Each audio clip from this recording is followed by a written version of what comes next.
Salut, c'est Tom de la Photo Avenue. Aujourd'hui, ce sont les résultats du concours photo du mois de mars 2024. Alors avant de voir ensemble les photos qui ont été soumises aux 4 catégories, je le rappelle, on a l'animalier, le portrait, le paysage et enfin la catégorie autre dans laquelle on met ce qu'on ne peut pas mettre dans les autres catégories. Mais avant de voir ça, eh bien, j'ai une annonce à partager avec toi.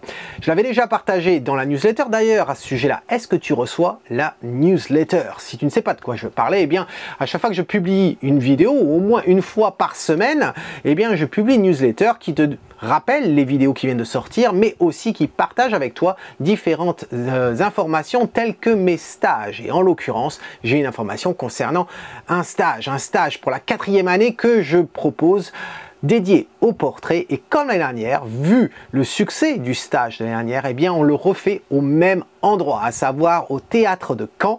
Ça va se passer sur 3 jours complets, où on attaque le matin à 8h30, 9h et on termine bien au minimum à 6h30, et dans certains cas, eh bien on va même aller au-delà à partir du moment où les gens sont intéressés, généralement ils le sont, et donc du coup un programme très chargé dédié au portrait. Ça se passe le 30 et 31 août et le 1er septembre. Alors certes, photographie de portrait, ça veut dire quoi? Eh bien on va apprendre à poser quelqu'un, on va apprendre aussi à décortiquer un portrait, comprendre comment les portraits que l'on aime ont été produits, non seulement au niveau des paramètres de l'appareil, mais aussi au niveau de l'éclairage, comprendre aussi bien un éclairage artificiel que naturel transformé, ou bien un naturel plus artificiel.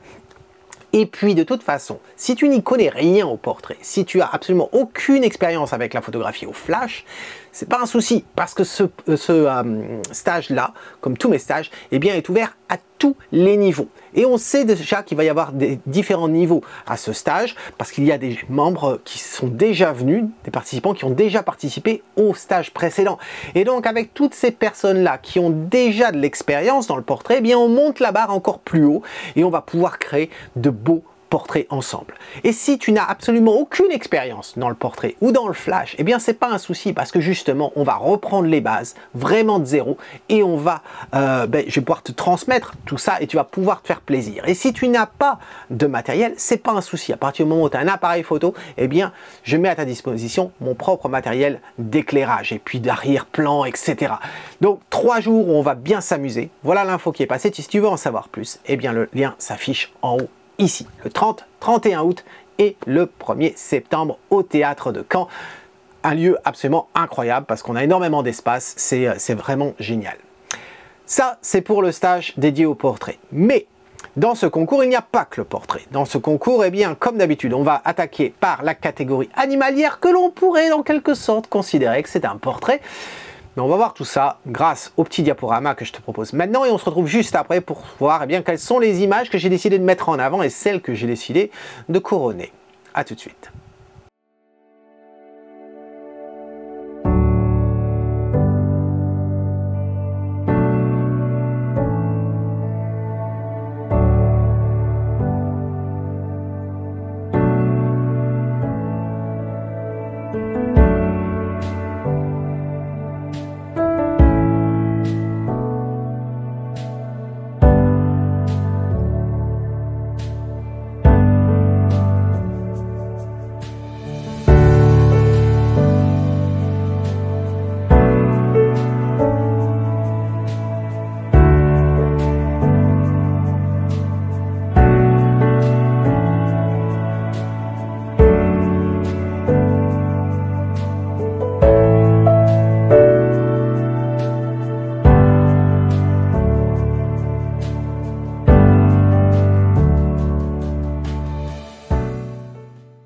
Alors j'espère que tu as aimé ce petit diaporama. Regardons ça de plus près. Voilà les 6 photos que l'on a ce mois-ci. Il n'y a pas beaucoup de photos, tu vas voir pour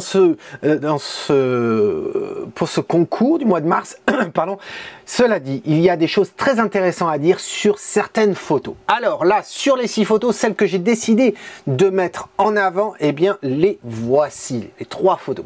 Alors regardons de plus près de qui il s'agit. On a Martine qui nous propose ce couple de Puffin qui est à gauche. Ensuite, on a Christian qui nous propose ce mammifère. J'ai absolument aucune idée de quoi il s'agit. Et ensuite, on a ce rapace qui nous est proposé par Chavanon.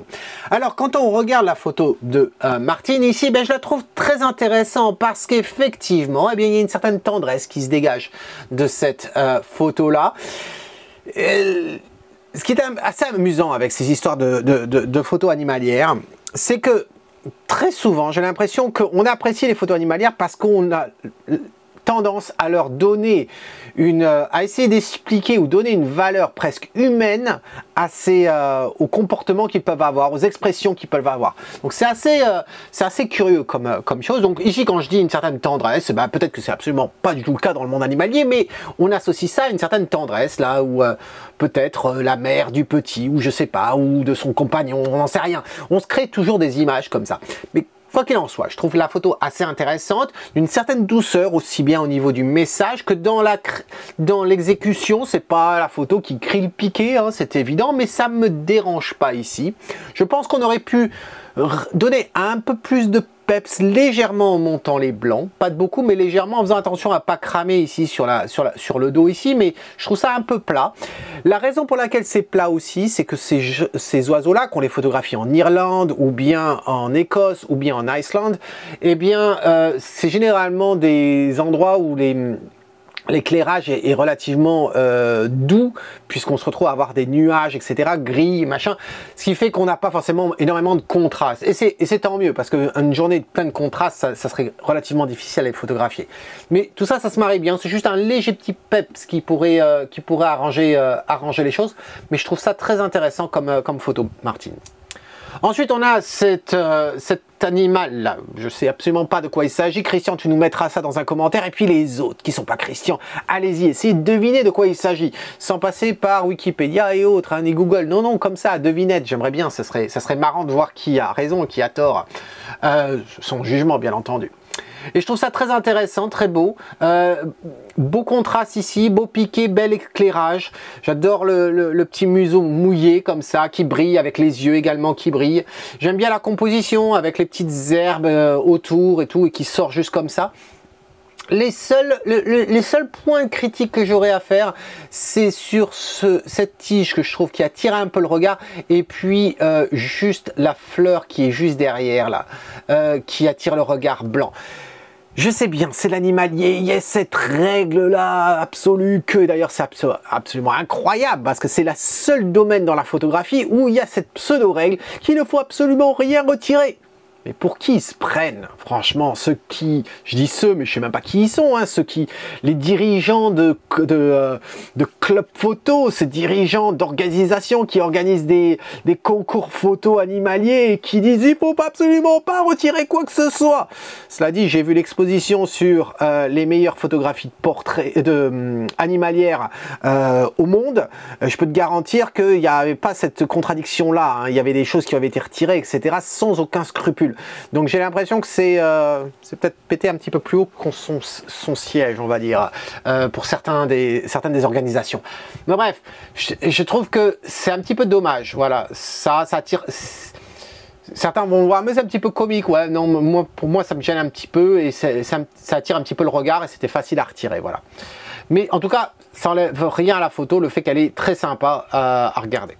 Et puis ensuite, on a Chavanon avec ce rapace ici. Et vraiment, j'aime bien la composition, j'aime bien l'éclairage, j'aime bien, c'est propre. J'aime bien les tonalités entre le orange des pattes, le jaune de la tête qui se marie légèrement avec les marrons clairs de la branche, la neige qui ressort bien, qui est blanche, qui est gris, qui a un petit peu de bleu. Tout ça, je trouve ça très bien. Le seul truc à la limite, si j'avais un truc à dire, ça serait uniquement en bas ici. Il y a juste ce petit bout de branche ici dont on n'avait pas besoin. Voilà, c'est vraiment ça. Et bien sûr, hein, le nez au milieu du visage ou le bec au milieu du visage, le seul truc vraiment où on ne s'empêche pas de dire ah si seulement eh bien le bec n'avait pas été couvert par le plumage de derrière, on aurait vu ce bec un peu plus ouvert, ça aurait été quand même plus sympa. Certes on voit le haut mais la partie basse elle n'est pas détectable, donc c'est quand même dommage à ce niveau là. C'est pas de la faute de Chavanon, c'est ça la photo animalière, on est à la merci de ce qu'ils veulent bien faire ces bêtes là. Donc, quand on a dit ça, on a ces trois photos différentes.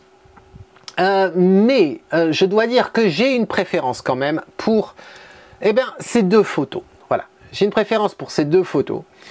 Et là, je suis bien embêté. Je suis bien embêté parce que si ce n'était pas pour cette tige-là derrière, soit la retirer ou bien l'assombrir. C'est vraiment, on ne va pas la retirer, mais l'assombrir parce que ça fait une sorte de chapeau pointu, c'est un peu bizarre, quoi. Et je suis pas forcément, je trouve que la photo vaut mieux que l'aspect humoristique d'un chapeau machin. Voilà, je trouve que la photo vaut beaucoup plus que ça.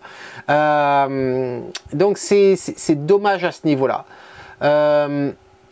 Et puis il y a cette histoire de bec. Voilà, ce qui me gêne dans la photo de Chavanon, c'est ce bec qui ressort pas assez.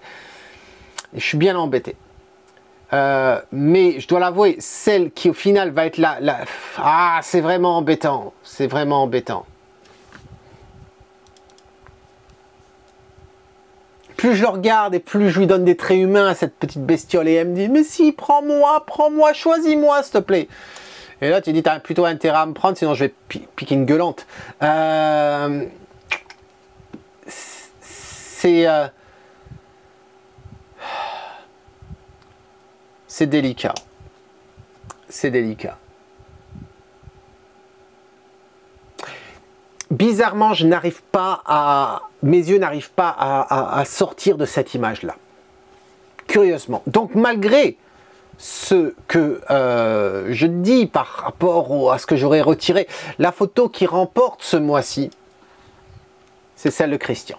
Félicitations à toi, Christian, mais encore une fois, celle de Chavanon est super bien. C'est juste que, ah, c'est seulement. Mais voilà, super. Mais Christian, exprime-toi sur mes suggestions là de suppression de branches et tout derrière. Voilà.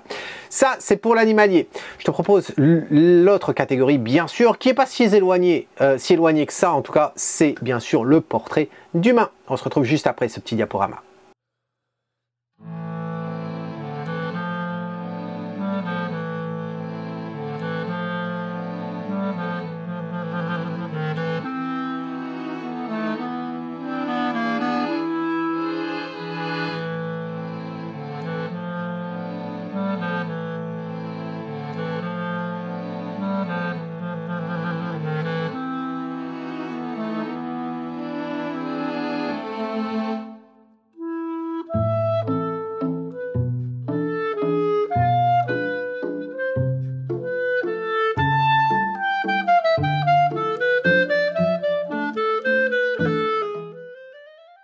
Alors j'espère que tu as aimé ce petit diaporama, regardons ça de plus près. Voici les 5 photos qui ont été soumises. Sur ces 5 photos, eh bien c'est assez varié, c'est assez divers, mais je trouve qu'il y en a 3 qui ressortent des autres, qui ressortent du lot, ne serait-ce que par le côté créatif de l'exécution de ces portraits-là, la mise en scène également de ces portraits-là. Donc, les 3 en question, les voici. Alors en ce qui concerne les auteurs, eh bien de qui il s'agit? On a Arnaud qui nous propose ce portrait de cette jeune fille sur la gauche. Ensuite, on le reconnaît, c'est bien sûr Pascal qui nous propose cet autoportrait warholien. Et ensuite, on a, on le reconnaît également, hein, fidèle à lui-même, l'autoportrait noir et blanc, Stéphane. Alors, quoi dire de ces portraits? Eh bien, si on regarde le portrait d'Arnaud ici, je trouve très sympa. Ça me rappelle justement, on ne peut pas dissocier ce genre de portrait de la peinture de portrait. C'est une photo très simple en soi, aussi bien par l'éclairage, un éclairage très doux, un contraste qui est extrêmement léger, à peine perceptible. On a une expression aussi qui est des plus naturelles, qui est pas, c'est posé certes, mais c'est pas posé au type mode. Voilà, il n'y a pas d'expression très extrême qui sortent. Une certaine douceur hein, dans la tonalité, dans l'éclairage, dans l'expression, tout ça, il y a une certaine harmonie et c'est ça qui est appréciable dans cette photo. Le seul point interrogatif que j'aurais par rapport à ce portrait, c'est en ce qui concerne la manche ici, et plus exactement l'absence d'une main. Voilà. Alors, je peux comprendre pourquoi Arnaud a choisi de ne pas révéler la main par peur que si les doigts sortaient de la manche, ça donnait un point d'ancrage, ça aurait attiré le regard. Et à ça, je dirais que si c'est le cas, eh bien, il suffisait simplement de réorganiser ce bras de sorte qu'il nous renvoie par l'endroit dans le portrait où on souhaite que l'audience se focalise, en l'occurrence, le visage. Et donc, je pense que j'aime beaucoup l'épaule avec la bretelle qui dépasse, c'est quelque chose que j'aime bien ici parce que c'est une sorte de partie séduction et candeur à la fois. Voilà, il y a cette... Il y a ce mélange ici, et je pense qu'on aurait pu aussi avoir la main qui remonte vers l'épaule, presque comme si elle voulait réarranger sa pudeur, comme ça, et je pense que ça aurait été intéressant, et à ce moment-là, on aurait vu délicatement, en fin de compte, les doigts sortir de la manche, et ça aurait passé. Et on peut se demander à ce moment-là si... l'autre bras ici, à ce moment-là, est-ce qu'on n'aurait pas eu mieux de le faire, de soit le cacher complètement, c'est-à-dire de l'avoir caché en bas, en dessous de sa cuisse, en l'occurrence ici, pour pas le voir, et ainsi affiner le contour de son corps, ou bien de l'avoir passé sur les genoux, revenir comme ça, et ainsi faire une boucle. Voilà. Donc c'est des points là-dessus où effectivement on va travailler ça pendant le stage sur le portrait. Et ça tombe bien puisque Arnaud fait partie, il était déjà avec nous l'année dernière, il revient avec nous cette année au mois d'août-septembre. Donc voilà ce que j'aurais à dire sur ce portrait. Arnaud, dis-moi ce que tu en penses de mes remarques dans un commentaire. Ensuite, on a Pascal ici. Pascal avec son portrait warholien, comme j'ai dit, on ne peut pas regarder cette création et ne pas penser à Warhol. Et c'est là où justement on pourrait se poser la question, pourquoi Pascal as-tu choisi de faire cette création-là? Pourquoi je dis ça? Eh bien parce que, est-ce que tu l'as simplement fait parce que tu dis, bah ouais, ça pourrait être sympa, je vais me photographier une fois, je vais le multiplier par 4 et puis je vais appliquer de la couleur comme ça, je peux le faire dans Photoshop, voilà, je sais le faire, je le fais, point barre. Ou bien, est-ce que le fait que toutes les photos de portrait, et Pascal est active, hein, tous les mois il a posté, depuis maintenant 2 ans, il poste ses autoportraits comme Stéphane, tous les mois. Et est-ce que justement, eh bien, c'est pas innocent d'avoir choisi cette création en référence à Andy Warhol? Pourquoi? Parce que quand Andy Warhol a repris une photo publicitaire de Marilyn Monroe, alors qu'au moment où il fait sa création, Marilyn Monroe vient de mourir. Puisqu'on est en 62 quand il fait ça, et il décide de reprendre cette photographie de je sais plus qui l'avait fait, de publicité en tout cas pour Marilyn Monroe, en tant qu'actrice, et puis il décide en fin de compte de la transformer et d'en faire un objet. Et la raison derrière la multiplication de ce portrait, c'est parce qu'à cette époque-là, en 62, ils sortent de cette ère de consommation que sont les années 50 aux États-Unis, où il y a une recrudescence l'économie est très bonne, et il y a de la publicité partout, à la télévision, dans les magazines, ils sont submergés de messages publicitaires où la consommation est au maximum, société consommatrice au maximum, et du coup les affiches publicitaires même de cinéma, les posters sont placardés les unes à côté des autres, et il décide en fin de compte d'utiliser Marilyn Monroe et de prendre ce portrait-là et de retirer l'aspect humain justement de Marilyn Monroe et de la transformer en icône. Inspiré sans aucun doute par j'allais dire son upbringing, comme on dit en anglais, son éducation catholique, où justement hein, il a grandi à Pittsburgh, il est très croyant, et il passe son temps, alors j'ai dit catholique, je suis pas sûr qu'il soit catholique, je crois qu'il est plus catholique, enfin orthodoxe que catholique de Rome, mais bref, très croyant, et il a passé son temps à admirer en fin de compte les icônes dans l'église à Pittsburgh, et il a transformé Marilyn Monroe en une icône. Et c'est pour ça aussi aplati, comme les icônes que l'on trouve dans les églises, un visage tout aplati, et cette répétition rappelle justement que Marilyn, derrière ce visage, eh bien, il n'y a plus un individu, elle est devenue un produit. Et donc je me demande à quel point on peut faire le lien. Est-ce qu'il y avait cette recherche, Pascal, de se dire, ben voilà, tous les mois je propose ma tronche, et en fin de compte, ma tronche n'est pas moi, tous ces personnages-là ne sont pas moi, c'est pas Pascal, c'est simplement un regard, une paire de lunettes et cette barbichette.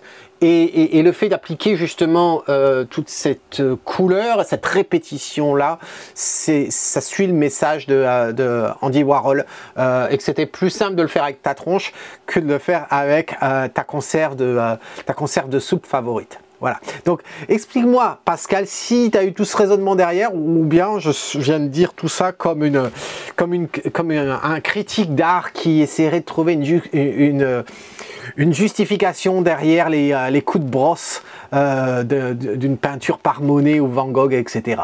Explique-moi ça dans un commentaire. Mais en tout cas, voilà, je la trouve intéressante, et que même si les raisons derrière ta création n'étaient pas celles que je viens d'expliquer en ce qui concerne les motivations derrière Warhol, eh ben, je trouve que ça marche quand même pour toi. Voilà, ça marche pour toi. C'est pas une copie exacte de Warhol, c'est inspiré, mais c'est pas une copie. D'ailleurs, on notera qu'il y a une différence. Pour Warhol, je crois qu'il y avait 6 tons en plus du noir. Dans ses diptyques, et je parle de Marilyn Monroe, mais il n'a pas fait que Marilyn Monroe non plus, hein, il a fait Jackie Kennedy également, et donc c'est assez intéressant aussi. C'était normal qu'il fasse Jackie Kennedy, puisqu'elle est devenue, elle, après la mort de Kennedy, elle est devenue aussi un symbole. Elle était déjà un symbole au départ, mais là elle est devenue encore un peu plus un symbole de consommation de la femme de l'époque. Donc là, t'as pas choisi les mêmes couleurs que Warhol, t'as pas non plus nécessairement respecté la répétition des mêmes couleurs, hein. Le vert sur le visage n'est pas forcément le même vert que l'on a ici sur la barbichette, idem pour le jaune et idem pour le violet. Donc c'est pas exactement ça, mais voilà, c'est très intéressant en tout cas. Et ensuite on arrive à Stéphane avec son noir et blanc, et cette photo, j'aime bien la mise en scène. J'aime bien la mise en scène, pourquoi? Parce que c'est Stéphane, là, c'est l'homme, c'est l'artiste qui est sur son canapé en train de visualiser quoi? Eh bien, il visualise les résultats du concours photo de la meilleure photo de portrait de l'année 2023, en l'occurrence. Et au final, on avait quoi côte à côte? On avait un autoportrait de Pascal que l'on voit, et l'autoportrait de Stéphane, un autoportrait corporate, voilà, qu'il avait fait. Et donc, je trouve ça très sympa. Je dois dire qu'il y a une chose qui a attiré mon regard au départ, ça serait le côté négatif de cette photo, c'était la fumée du vaping. Et pourquoi? C'est parce que j'en trouvais pas la source. Voilà, ça m'a mis un peu de temps avant de m'apercevoir que l'accessoire vaping, il est là. Hein. Il n'est pas forcément mis en évidence. J'aurais préféré qu'il soit un peu plus à cet endroit-là pour que ce soit plus évident, parce qu'au départ, j'ai vu la tasse et je me suis dit, tiens, la fumée ne correspond pas vraiment à la tasse, etc. Donc voilà. En tout cas, bravo en ce qui concerne l'éclairage. On le voit bien ici avec le blanc qui entoure justement la photo, qu'il n'y a pas de cramé. Les noirs sont profonds, mais ils sont là quand ils ont besoin d'être là au niveau des détails, etc. Donc je trouve ça très bien réalisé. Voilà. La position de la main, je suis pas forcément certain non plus. Hein, le poing serré comme ça, il n'y a pas de violence, hein, en tout cas dedans. Mais j'aurais vu plus une main posée comme sur une souris, bien que c'est un ordinateur portable. Mais voilà. Il y a quelque chose où je suis pas certain de comprendre trop la position de cette main-là. L'autre, je la comprends très bien. Là, je suis pas sûr. Peut-être plus à plat, j'aurais plus compris. Voilà, je sais pas. Mais en tout cas, bravo. Donc, quand on arrive à ça, eh bien, on a ces trois portraits qui sont complètement différents, mais chacun d'entre eux, je pense qu'il y avait des choses à dire. Et je dois dire qu'il y a un portrait qui ressort pour moi plus que les autres. Ce n'est pas sur le côté qualité d'image ou quoi que ce soit, c'est plus... c'est un portrait qui me marque et dont je me rappellerai. plus que les autres peut-être, mais en tout cas qui m'a permis de m'exprimer davantage et qui m'a donné envie de m'exprimer davantage. Et donc ça, je pense que ça a de la valeur quand même. Et donc du coup, c'est pas celui d'Arnaud. Et c'est pas celui de Stéphane, c'est celui de Pascal, voilà. Alors, l'histoire le dira hein, dans les commentaires, si est-ce que toute mon interprétation des raisons derrière, peut-être qui aurait poussé Pascal à faire ce genre de travail, ben, elles étaient véridiques ou pas, elles étaient fondées ou pas, mais en tout cas, explique-moi tout ça, Pascal, dans un commentaire. Et puis toi qui n'es pas Pascal, eh bien c'est valable aussi pour toutes les autres catégories, exprime-toi, donne-moi ton palmarès, que tu sois d'accord avec moi ou pas, c'est pas du tout un souci. Je veux simplement que tu puisses communiquer avec moi et me dire pourquoi tu aurais choisi telle ou telle photo dans chacune des catégories. Voilà. Ensuite, on continue. On a vu le portrait, on a vu l'animalier. Je te propose de voir une autre catégorie. Ça tombe bien. Elle s'appelle autre. On voit le petit diaporama. On se retrouve juste après.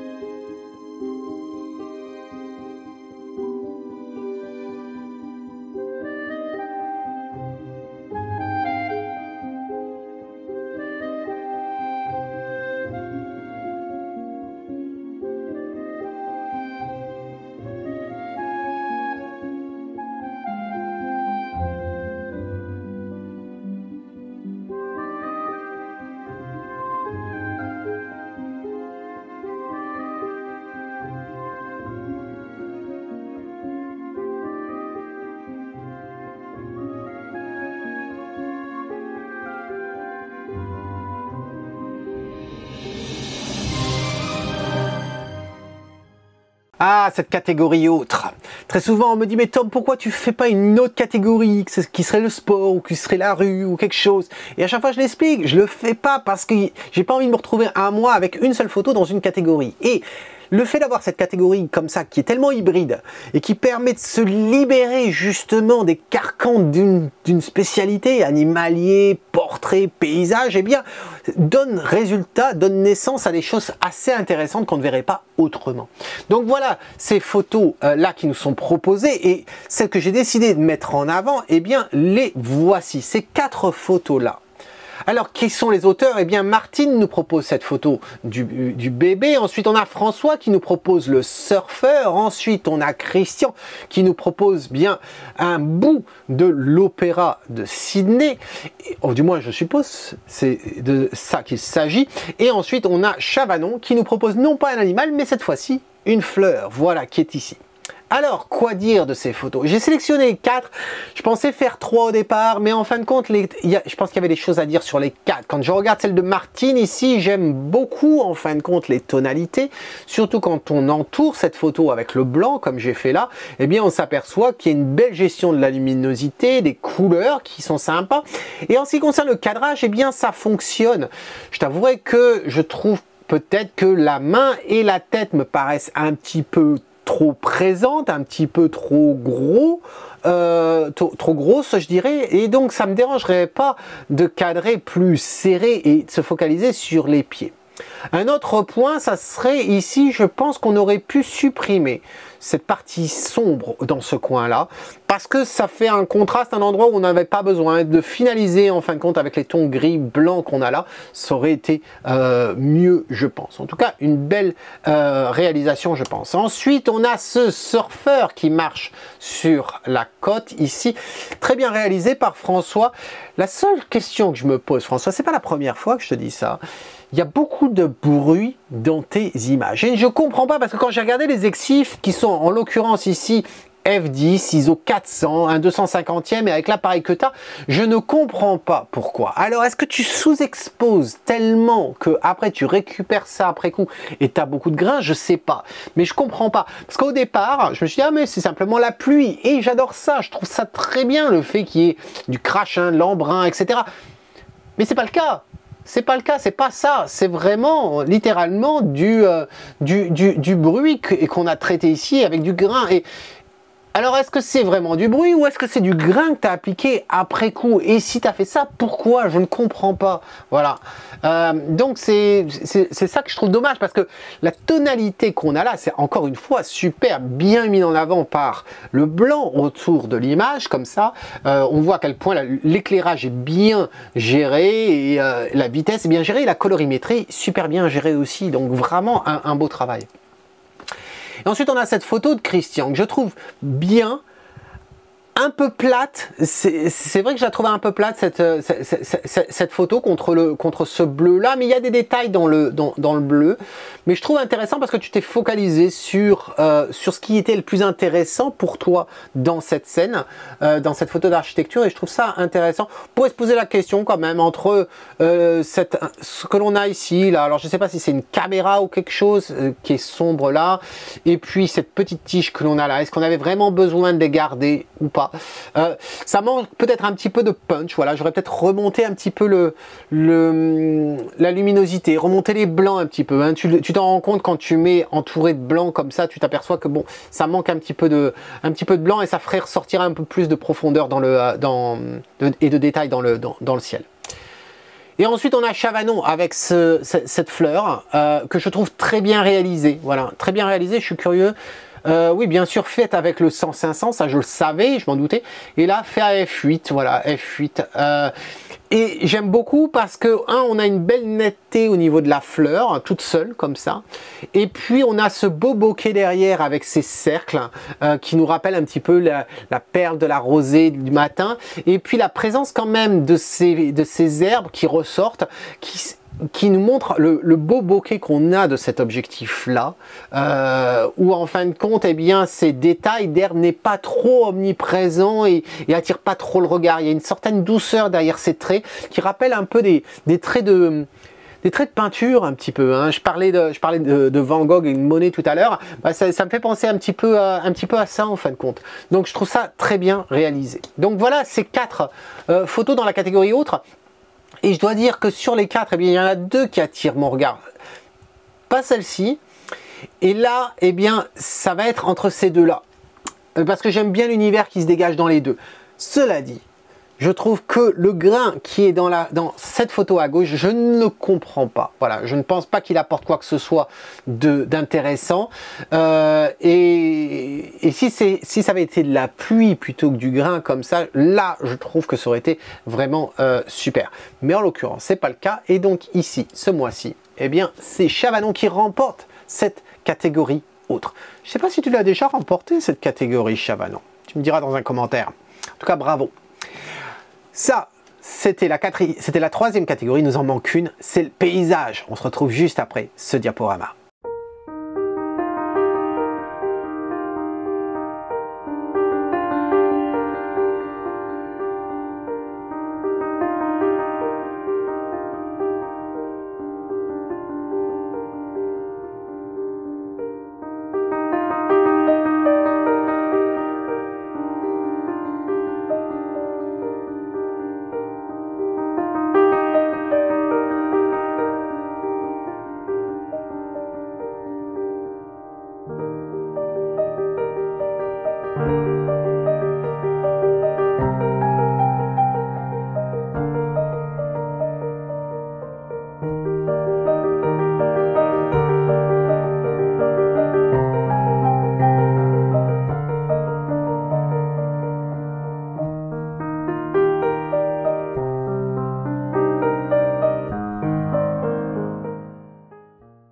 Alors il y a un peu plus d'images dans cette catégorie du paysage, mais c'est normal, c'est généralement le cas tout simplement parce que c'est un petit peu plus abordable, on va dire, la photo de paysage, parce que si on n'a pas de rue, au moins on peut quand même la faire. Quel que soit le matériel, tu peux toujours faire de la photo de paysage. T'es pas à la merci d'avoir besoin d'avoir un modèle, et puis t'es pas en quête d'animal, et t'es pas obligé d'avoir une tonnes de matériel lourd, cher, etc. pour photographier de l'animalier. Donc, c'est plus à portée de main, je dirais, la photographie de paysage. Et c'est très varié. Les résultats qu'on voit là, il y a quand même une dominance avec l'eau, l'air, la roche et le milieu urbain. Et parmi toutes ces propositions, celle que j'ai décidé de mettre en avant ce mois-ci, ce sont ces 3 photos ici. La montagne, la mer, la ville. Et quand on regarde, alors cette photo elle a été proposée par Pascal. Pascal c'est celui qui a remporté l'animalier, la catégorie animalière ce mois-ci. Et je la trouve absolument superbe cette photo de montagne. Ça rappelle des paysages que l'on a ici en Écosse. Je ne sais pas si tu as capturé ça en Australie. Je serais un peu étonné que tu aies fait ça en Australie quand même. Mais bref, est-ce que c'est issu du stage que tu as fait dans la Clarée? Et d'ailleurs à ce sujet-là, eh bien l'information de stage sur la Clarée sort peut-être la semaine prochaine. Je ne sais pas si tu l'as créée à ce moment-là. En tout cas, je la trouve très intéressante cette photo. Je pense que tu pourrais bénéficier d'un peu plus de blanc. Donc bouger le curseur de blanc un petit peu. On voit certaines lueurs qui sortent à certains endroits. Ça pourrait gagner en profondeur dans ton image. Mais là où vraiment, non en plus j'ai dit Christian mais c'est Pascal, donc ça n'a pas été issu du stage sur le portrait, c'est Pascal qui a fait ça, Pascal qui a gagné le portrait, donc c'est pas issu de la Clarée, et ça n'empêche pas que tout ce que je viens de dire, ça reste bon quand même, j'aime beaucoup, les blancs on pourrait remonter, mais il y a un truc Pascal, où franchement ça m'a mis en colère, vraiment en colère pour toi, et j'espère que tu le sauras quand je vais mettre ça en évidence. C'est quoi toutes ces tâches de capteur là, tu nous fais une photo qui est très intéressante et tu nous la gâches avec des tâches de capteur. C'est pas acceptable. C'est vraiment pas acceptable. Tu vaux plus que ça. Et ta photo vaut mieux que ça. Donc voilà, c'est vraiment décevant. Vraiment décevant. Ensuite, cette photo de Stéphane. Bravo Stéphane, j'aime beaucoup. Ta composition, j'aime beaucoup, je trouve très intéressant ce que tu as fait, c'est-à-dire de jouer sur la juxtaposition de ce rocher là et le rocher derrière pour créer une forme comme ça de point d'interrogation, le cadrage autour, je trouve ça bien. Bravo pour la couleur, Stéphane, la couleur c'est pas son dada puisqu'en plus il est daltonien, et donc du coup on pourrait s'attendre à ce qu'il y ait un peu de magenta dans certaines parties des rochers, etc. Non, c'est propre, c'est nickel, donc bravo à toi là-dessus. Attention, peut-être, tu as certains points ici sur les rochers qui attirent le regard, et si on venait à imprimer, j'ai peur qu'on prenne ça pour des blancs de pigments qui sortent. Voilà, donc c'est facile à régler. Mais en tout cas, bravo là-dessus. Et ensuite, on a cette photo. Cette photo-là, elle est proposée par Christian. Christian qui est allé en Australie. Et cette photo, en l'occurrence, vient d'Australie. Et cette photo, eh bien, je la trouve vraiment très bien. Pourquoi je la trouve très bien? Parce qu'il y a beaucoup de choses à dire sur cette photo.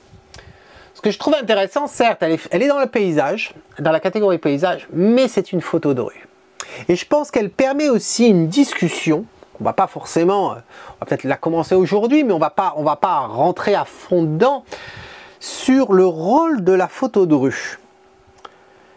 Et sur le fait que la photo de rue s'est ancrée dans les mœurs, que la photo de rue est presque toujours en noir et blanc. Je dis presque toujours parce qu'il y a des exceptions, mais il y a quand même une dominance en noir et blanc.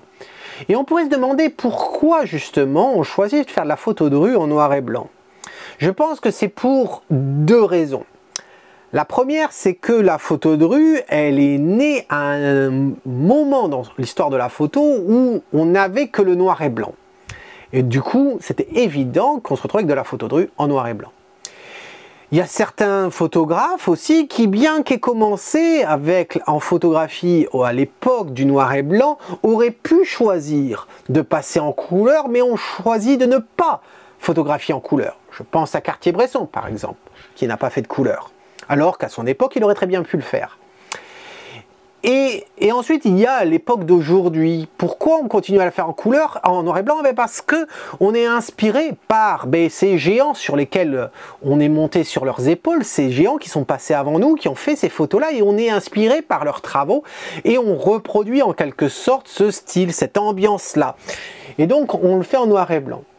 La deuxième raison, c'est aussi que le noir et blanc permet de faire l'abstraction de certaines couleurs qui attireraient trop le regard, certains éléments qui attireraient trop le regard. Et ainsi, en noir et blanc, eh bien, on rend un petit peu total opaque et on se focalise sur les éléments de façon un peu plus facilement.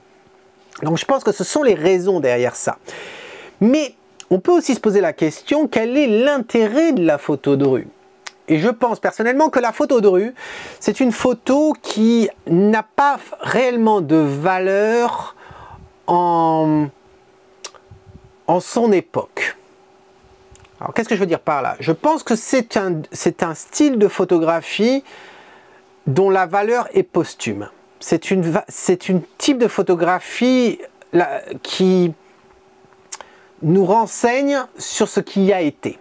Alors certes, c'est le cas de la photographie en général, puisque on ne peut jamais dissocier, il y a un aspect morbide dans la photo. On ne peut pas dissocier la mort de la photographie, parce que la photographie, c'est une capture de quelque chose qui a été, et non pas quelque chose qu'il y a.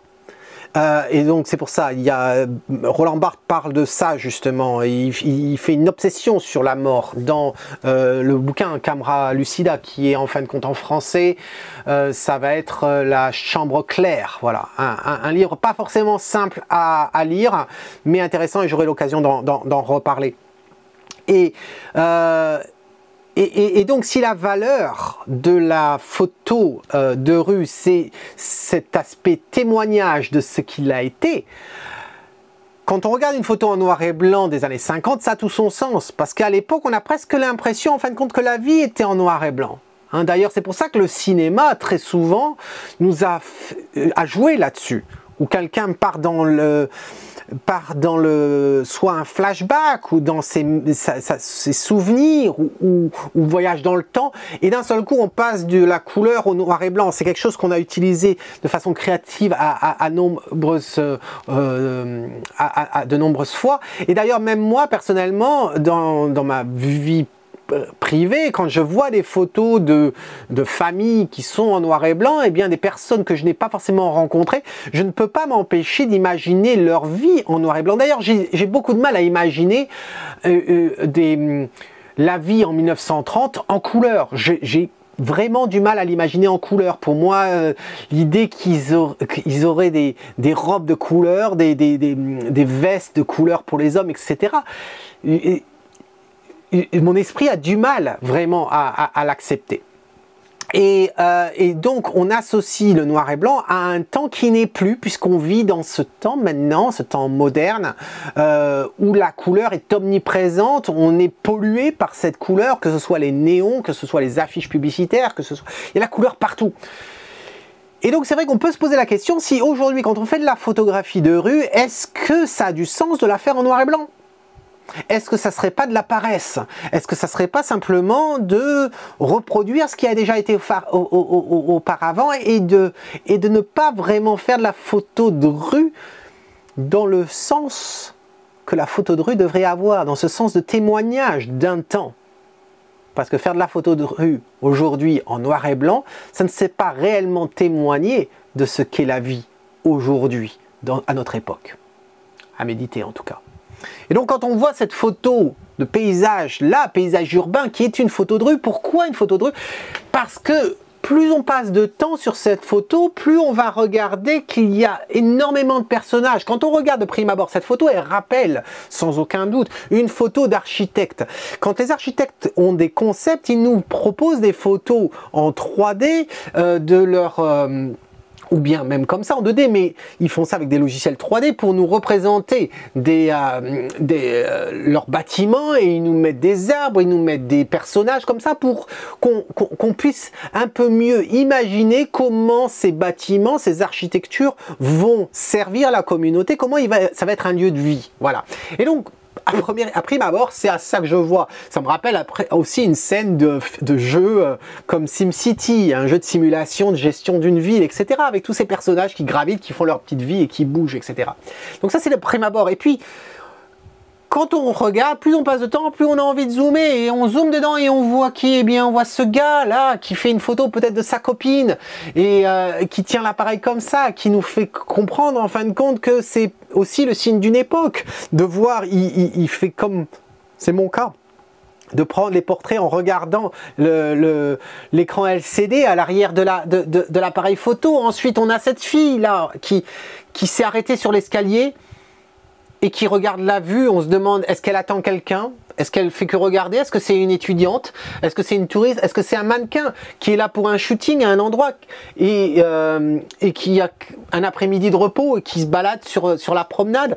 Ensuite, on continue. Il y a un gars qui est en train de traverser là et qui a sa main à son oreille, qui porte un téléphone, qui est en conversation. Est-ce qu'il est en train de se faire un deal? Est-ce qu'il a un problème? Est-ce qu'il parle à un avocat? Il est en train de divorcer?